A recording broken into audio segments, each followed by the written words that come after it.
నీ జాగా నాకొద్దు, నా జాగా నీకొద్దు.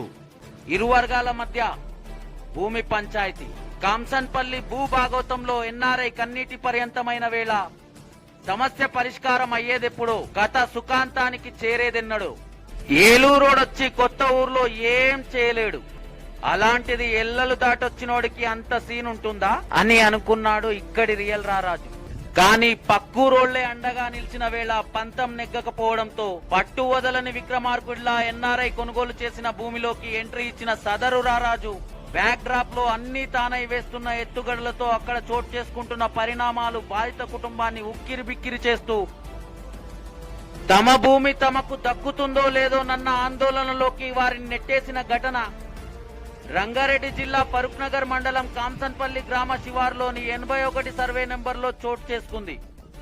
బసిరెడ్డి బుస కొడుతుండు, భూమి నాదే అంటూ మహిళలను ఉసిగొల్పి అరాచకమే సృష్టిస్తుండని ఎన్ఆర్ఐ కుటుంబాన్ని 7 చెర్ల నీళ్లు తాగించి బెదరగొడుతూ కాంసన్పల్లి కింగ్ నేనే అంటుండని వారు పేర్కొన్నారు. శతదా సహస్రదా భూమిని కాజేయాలని చేస్తున్న విశ్వ ప్రయత్నాల్లో తన మాటే శాసనమన్న తరహాలో కాంసన్పల్లి భూభాగవతంలోని ఎన్ఆర్ఐ రైతు కుటుంబాన్ని బెంబేలెత్తిస్తున్న తీరు ఔరా అనిపించక మానదు.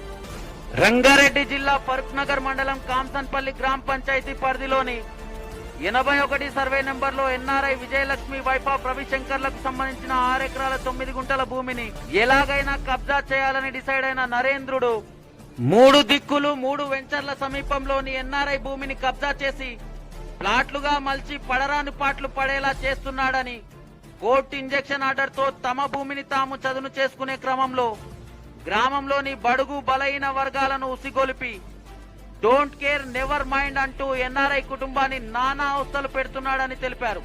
నేనే రాజు, నేనే మంత్రి, కోర్టు లేదు, పోలీసు లేడు, రెవెన్యూ ఊసు అసలే లేదు, కలెక్టర్ చెప్పినా నడవదిక్కడ, ఇది నా రాజ్యం, నేను చెప్పిందే వేదం చేసిందే చట్టం అంటూ తమపై జులుం ప్రదర్శించి ధమ్కీలిస్తూ బెదరగొడుతున్నాడని ప్రస్తుత ప్రజాపాలనలోని సంబంధిత ప్రభుత్వ శాఖ అధికారులకు రాజకీయ నాయకులకు తమ గోడును ఆలకించి కబ్జాకోరు చెరలో నుండి 7 ఏళ్ల నిరీక్షణకు తెరదించి తమ భూ సమస్యను పరిష్కరించాలని బాధిత రైతు రాజేంద్ర మీడియా ముందు తన గోడు వెళ్లబుచ్చుకుంటూ కన్నీటి పర్యంతమయ్యారు. చూడాలి మరి కాంసన్పల్లి భూభాగోతంలోని సమస్య పరిష్కారంలో ముందడుగు వేసేదెవరో, న్యాయబద్ధంగా వాస్తవ కోణంలోని మార్గం సుగమం చేసేదెవరో. వెయిట్ అండ్ వాచ్, చూస్తూనే ఉండండి CMI TV.